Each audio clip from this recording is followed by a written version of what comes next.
Movilizaciones, Rodrigo, ¿qué pasa a esta hora? Sí, justamente, un ambiente la verdad que bastante tenso y ustedes lo ven, continúan las manifestaciones acá en este sector, evidentemente en la ruta principal al frente de lo que es la división Ventanas de Codelco, que están totalmente paralizados, ya van más de 24 horas, desde justamente esta mañana llevan más de 24 horas y las negociaciones están en punto muerto, en punto muerto. Tú lo decías hace algunos minutos, a las 15 horas probablemente tengamos novedades porque aceptaron justamente sentarse miembros del gobierno, de la compañía evidentemente y también de los trabajadores que se van a sentar a conversar a eso de las 15 horas en Santiago. Pero hasta ahora la verdad es que no hay mucho avance, ¿no? Al menos eso es lo que subimos. Ayer se iban a sentar a conversar, hubo detención de dirigentes, entiendo, y de trabajadores en la sexta región y se quedó todo en punto muerto. Por supuesto, este es un movimiento a nivel nacional. Y quiero dejar en claro, este gobierno tiene una alta capacidad de mentir. Está diciendo que no estaban detenidos, por supuesto que están detenidos. Nosotros tenemos contacto directo con nuestros trabajadores de otras divisiones. Y producto de eso se paralizó todo, no se nadie. Exactamente, es por eso que se cortaron las conversaciones y ni siquiera pudimos sentarnos a conversar. Ya, todo esto entre medio de más episodios. Ayer justamente durante la tarde, 2 escuelas, 16 niños en uno, aproximadamente 16 niños en otro, también muy cerca de acá, con síntomas de intoxicación. Por supuesto, y ahí queremos ser muy claros, por favor, el gobernador, tal como tuvo esa capacidad de decir que era Codelco en los primeros días, hoy día, 15 días, tenemos nuevos niños intoxicados. Por favor, de la cara, diga quién es, usted sabe quién es. Por favor, gobernador, dele respuesta a esta comuna. La verdad es que es un ambiente bastante tenso. Están acá evidentemente los trabajadores en esta suerte de campamento que han armado. Muchas gracias, muy amable. En esta suerte de campamento, pero mientras tanto, las otras labores siguen en pie. Por ejemplo, esto que ustedes están viendo, esta caravana de buses son los que trasladan a los trabajadores de la empresa, los del cambio de turno. Pero evidentemente el turno no se cumple porque están todos acá afuera. Entonces finalmente estos buses están paralizados, producto de esta manifestación y del bloqueo de la principal arteria de esta bahía de 16 kilómetros, donde finalmente se corta cada cierto tiempo el tránsito para los vehículos tanto del norte como del sur en este punto que es justamente frente a la fachada, frente al ingreso de Codelco División Ventana. La verdad es que el panorama lo tiene bastante complejo. A eso de las 15 horas sabemos que se va a sentar a conversar evidentemente Secpress, también el Ministerio de Minería, los trabajadores y además Codelco. ¿Y qué es lo que están pidiendo muchos de ellos? Que evidentemente se solucione cuál va a ser su futuro, ¿no? Eso es principalmente, ¿no? Saber cuál va a ser su futuro como trabajadores, eso es lo que quiero saber, ¿verdad? Saber cuál va a ser su futuro, ¿no? El futuro, lo ideal es que se haga la inversión. Y que no se cierre. Obviamente todos los trabajadores que estamos acá esperamos que se haga la inversión, porque conseguir el mismo estatus que tenemos es muy difícil.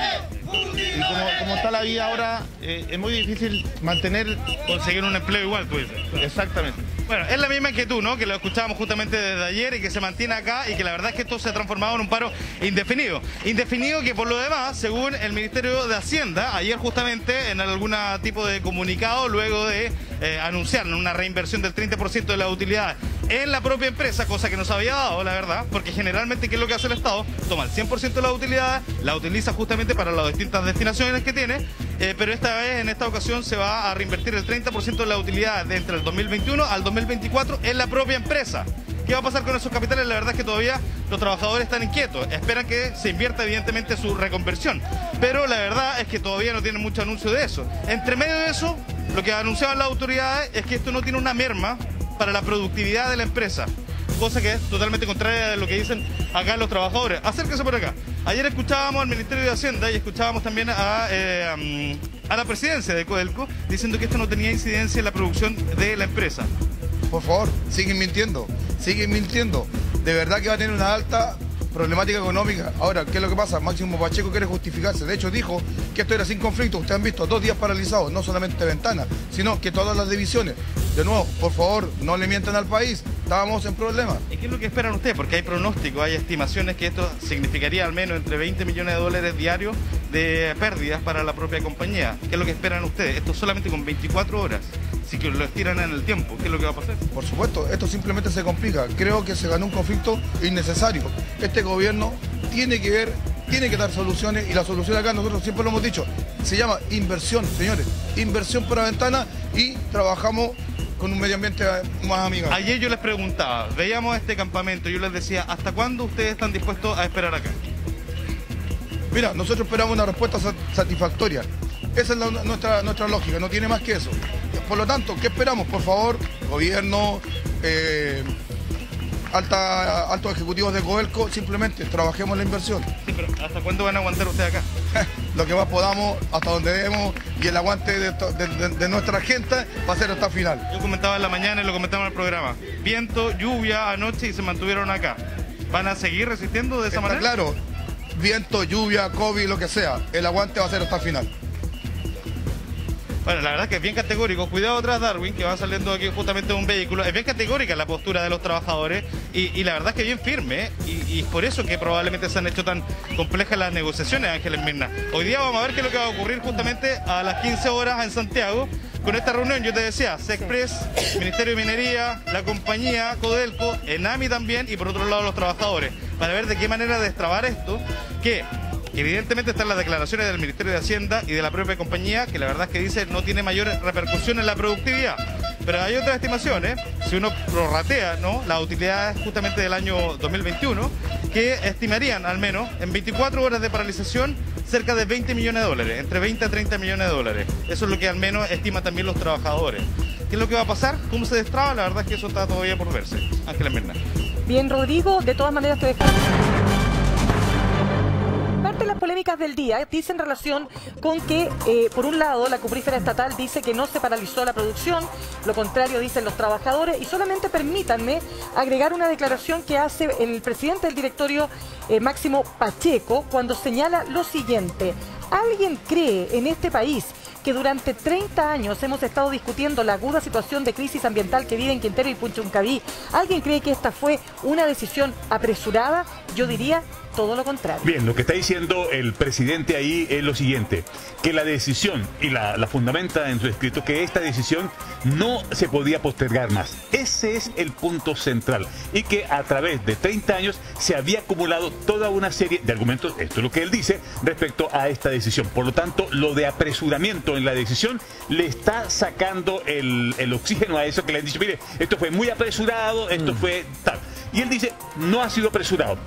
Lo que está haciendo Pacheco es tomar toda la historia, traerla a tiempo presente y decir, mire, traemos la historia. Y hoy la decisión, a lo menos que lo involucra a él, es que hemos tomado la decisión del cierre programado de ventanas. Eso es lo que le está diciendo en su comunicación. Ahora, dos cosas con respecto a eso. Revisaba ayer un video de Codelco mismo, en la cual Máximo Pacheco va a visitar justamente ventanas y la verdad las cosas es bien especial el video. Esto hace muy poco, 4 semanas, un poco más.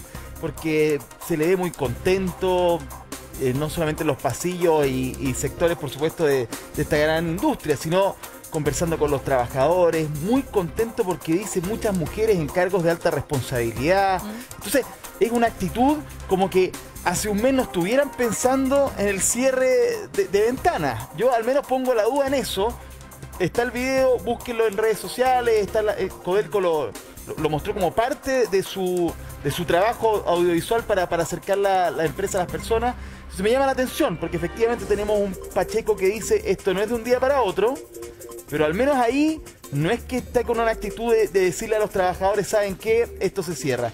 Y por otra parte, a mí me llama poderosamente la atención que tengamos estos cálculos que nos relataba Rodrigo, tan específicos por parte de los trabajadores, 20 millones de dólares, es una cantidad de plata impresionante por día que se puede perder, porque ahí están hablando de la paralización completa de Codelco, y el ministro de Hacienda, Mario Marcel, dice, pero es que absolutamente todo lo contrario, de que las faenas no se han paralizado, de que están bloqueadas ciertas rutas, ciertas entradas, pero que existen otro tipo de rutas para que entren trabajadores de emergencia, o trabajadores que mantienen... que siga funcionando las distintas industrias y mineras, y dice, no, aquí no hay una afectación completa, y además agrega, si esto fuera cierto, esto querría decir que no solamente está paralizada la operación, sino que ese tipo de inversión no se podría recuperar en el futuro. Entonces, son dos versiones con una cantidad de plata diferente que llama la atención. Al menos llama la atención. Quizás la pregunta que uno tendría que hacerse es si es que acaso no es, o sea, está claro que esto no es de un día para otro en el sentido de que efectivamente todos sabemos que desde el año 90 y en adelante, ¿no es cierto?, de recuperar la democracia, se entendió que este era un problema y había que solucionarlo. Nuestro canal Fíjense ustedes que el año, no sé si 91, 92 por ahí, se hizo un reportaje que lo emitió hace unos días el departamento de prensa de Canal 13, ¿no es cierto?, a propósito de lo que estaba pasando en Ventanas, de lo que estaba pasando en la zona de sacrificio. Por lo tanto, este es un tema de larga data. La pregunta es, y esa es la duda, es si efectivamente Máximo Pacheco desplegó todo su capital político para establecer el buen vínculo con los trabajadores y preparar esta decisión. La pregunta, mi sensación es que probablemente eso no se hizo de manera tan prolija, porque si no, no me explico la reacción de los trabajadores, Ángeles. Bueno, pero hay otros ingredientes dentro de esta conversación, ¿ah? Recordemos que Oscar Landerretche fue el expresidente de la cuprífera, de Codelco, y él publicó un libro hacia un nuevo pacto que fue publicado el año 2021, y allí dice algo que es no menor, que podría acá traer, bueno, dentro de todas las cosas que dice el libro, por cierto, hacia un nuevo pacto, publicado, insisto, el año 2021, él dice que esta posibilidad de cierre había sido claramente identificada y trabajada por el gobierno de Michelle Bachelet y por el gobierno de Sebastián Piñera. Y uno dice, bueno, pero ¿por qué no lo hicieron? ¿Por este costo? No necesariamente. Según Landerretche, que es economista, abordaba los obstáculos a los que debía hacer frente para proceder con la fallida clausura de la instalación bajo su gobierno corporativo. Y ojo, el problema no son solo sus mayores costos operacionales y el impacto reputacional que entraña su aporte contaminante en la bahía de Quinteros, sino que además Codelco fue obligada a asumir un subsidio público a la pequeña y mediana minería que a través de NAMI fundía su producción en Ventana. El problema, dice, según el economista y académico, es que detrás de esas pymes se esconden las más grandes fortunas mineras del país, la mayoría de las veces con relaciones muy íntimas con parlamentarios de sus zonas de lado y lado. Ahí está el titular del Mostrador entonces, que sale, ¿no? Todo esto a propósito del libro que publicó el ex director de Codelco. Porque ¿qué pasa? ¿Por qué de manera simplemente legal, para entender el contexto, esto tiene asidero desde el punto de vista que efectivamente cuando Codelco asume esta fundición, lo hace porque NAMI tenía problemas económicos en la época. Sí. Así es. Entonces, tenía que salvar a NAMI. Claro, comillas, porque Sí. sigue siendo un negocio, qué sé yo. Porque no es que Codelco le regale esta fundición a las pequeñas y medianas empresas. Se cobra por eso. Por supuesto. Pero hay subsidios involucrados, efectivamente. Y ahí tiene razón Landerretche, que fue presidente del directorio de Codelco en el segundo gobierno de la presidenta Bachelet. Entonces el punto es que él dice cuál es la propiedad de esas pequeñas y medianas mineras, que siguen siendo mineras, no nos imaginemos un negocito, No, es que pero son no pequeñas y es un medianas, son las pirquinero, más grandes. No es un pirquinero. No es un pirquinero. No es un pirquinero. Pero es buena, pero sería bueno que nos dijera quién es. Porque la tiró, pero sin Bueno, decir... le vamos ¿O a no? preguntar, pues. Le vamos a Sí. preguntar, pero tenemos que volver con Rodrigo Pérez. Rodrigo. Sí, bueno, es que estábamos escuchando atentamente acá con Carlos Castro. Evidentemente aquí se mezclan muchas cosas. Las cosas evidentemente técnicas, que ya sabemos, medioambientales, la parte económica, que usted lo describía muy bien, pero hay de todo. Hay también evidentemente pequeña minería también involucrada justamente en las faenas de NAMI, que es el producto que tiene que procesar la división Ventana. Hay de todo, de todo. Bueno, y finalmente también, como hay de todo, en esta misma bahía, y yo se lo había comentado, hay cerca de una veintena de empresas. Y ayer, mientras esto ocurría, y estaban paralizadas, según los trabajadores, porque ese es el punto que le quiero comentar a usted, según los trabajadores estaban paralizadas las faenas, bueno, habían episodios también de intoxicación de niños también dentro de una escuela. ¿Y por qué le digo según los trabajadores? Porque ayer lo que escuchábamos, y así lo relataba justamente nuestro panel, es que las faenas, según Máximo Pacheco, no estaban paralizadas. Máximo Pacheco simplemente le miente al país. De hecho, está la mentira que a nosotros nos avisó solamente el viernes. Nunca hubo conversaciones con los trabajadores para el cierre de Pero Ventana. aclaremos esto. ¿Están trabajadores hoy día al interior trabajando? ¿Hay un turno ético? Solamente turno ético. La gente que está acá afuera... O sea, como- no se ha paralizado la faena. No, la faena está paralizada. Lo que tú haces es mantención de equipos, que no se vayan a perjudicar. Solamente eso. Recuerden que lo que hace acá es una fundición. La fundición está detenida. Los moldeos están detenidos. Pero pregúntale si la se nave- realidad ¿Podría en todo justificar Chile. entonces de que la producción no se haya paralizado? ¿En todo Chile? Cuidado, mira, es que nos vamos a corrámonos un poco más por acá. Lo que pasa, mira, a ver, entre medio que estamos hablando de esto, de cosas bien serias, están pasando los buses, camiones, No, claro. y evidentemente nos tenemos que desplazar. Por favor, don Carlos, póngase por aquí. Ahí está la cámara. Ahora sí. Bueno, la pausa necesaria para escuchar los claxons de los buses. Leve un segundo, no toque tanto la bocina, por favor, estimado. Ahora sí, ahora vamos a poder el último bus, ahora sí. Francesco, te escuchamos atentamente porque también Carlos tiene retorno. Sí, ahora no, simplemente que, porque entiendo lo que nos está contando a propósito de esa operación, pero si en su opinión o según la verdad que él tenga, realmente la operación está detenida, pero a lo largo de las distintas divisiones y operaciones del país, porque el cálculo finalmente financiero tiene que ver con eso. Por supuesto, disculpen, y para poder explicar, nosotros estamos en contacto directo con todos nuestros compañeros y colegas desde Calama, Salvador, Rancagua y Andina, y estaban todos detenidos, así que por lo tanto el contacto que tenemos nosotros es de detención completa. Ahora, completa, Máximo, las 8 divisiones de la estatal. Máximo Pacheco, claro, él va a tener que decir lo contrario, por lo tanto él lo que busca es minimizar el impacto, es solamente eso.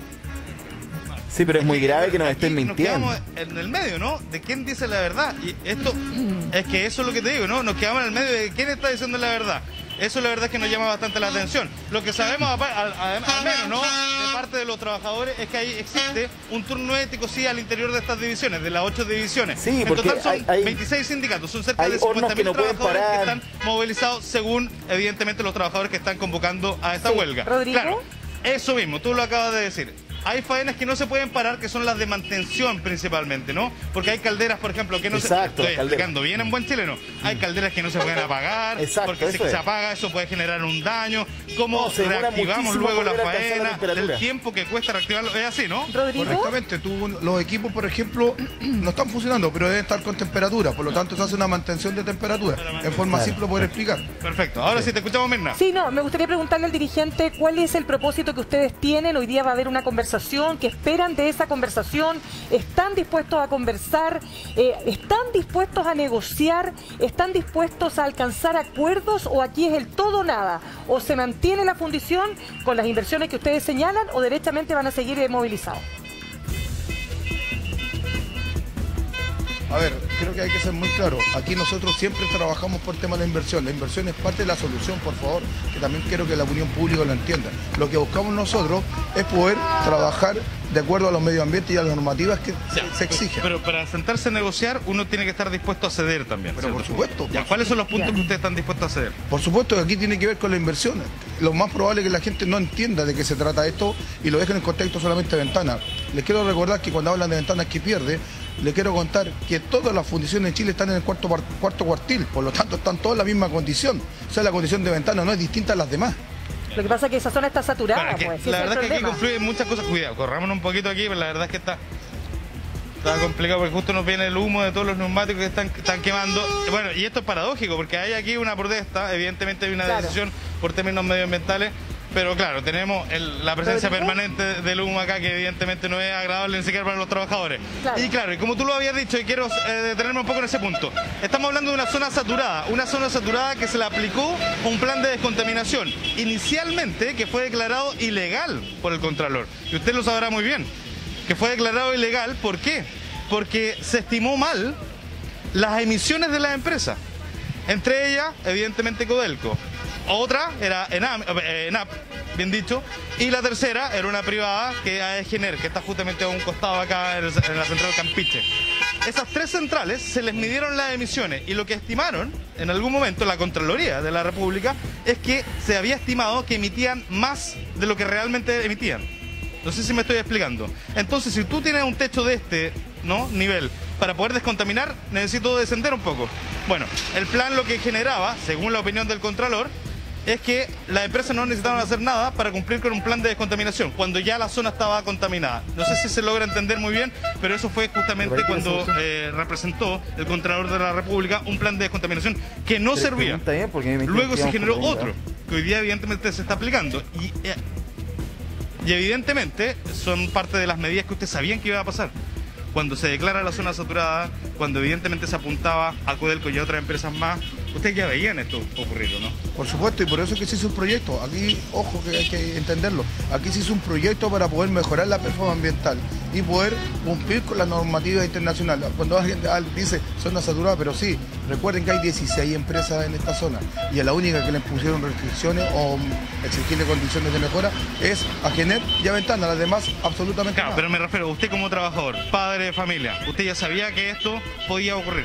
A ver, creo que No, sí. no fue de la noche a la mañana, a eso me refiero, ¿o no? A ver, la información que tuvimos nosotros por parte de estos ejecutivos fue el día viernes. No hubo conversaciones anteriores a esto, por favor. No hubo nunca una conversación. Solamente para ser honesto, lo que yo le digo yo, había información como la que le estoy contando yo, zona saturada, un plan de descontaminación que no funciona, un nuevo plan de contaminación, episodios de contaminación aquí alrededor. ¿Usted sabía que su puesto de trabajo asociado a esta empresa podía eventualmente sufrir algunos cambios? Tienes toda la razón. Todas las fundiciones de Chile están en el mismo problema. Por lo tanto, lo que queda acá, lo más probable es que empiecen a desaparecer fundiciones y lo otro, no van a permitir que hagan una nueva. No lo van a permitir. Por lo tanto, vamos a quedar como extractivistas nomás. Está difícil la conversación de las 3 de la tarde, que tiene por una parte el gobierno, la empresa, ENAMI y los trabajadores. ¿De qué manera se destraba? La verdad es que está complejo el panorama. ¿Qué es lo que va a pasar? Nosotros le vamos a estar contando evidentemente sobre eso. Y Bien, vamos a Rodrigo, estar muy muchísimas gracias atentos. por el despacho, tremendo despacho ahí con todo lo que está ocurriendo y efectivamente veremos lo que ocurre a partir de las 3 de la tarde. Esta reunión será fructífera o no. Bueno, hay que esperar un poquito más.